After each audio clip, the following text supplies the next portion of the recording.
Welcome to Toolbar channel, and in today's video I'm going to show you how to show or hide mini toolbar on Microsoft Word. Now the first thing you have to do is open up your Microsoft Word. After that, open any document. Now from here, suppose if I select any text or anything, and you can see mini toolbar is showing, and from here you can customize your text.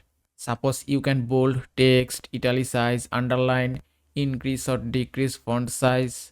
So if you want to hide or disable this mini toolbar, just click on file option, and at the bottom you can find options. Just click here and then click on general. Now here you can see show mini toolbar on selection.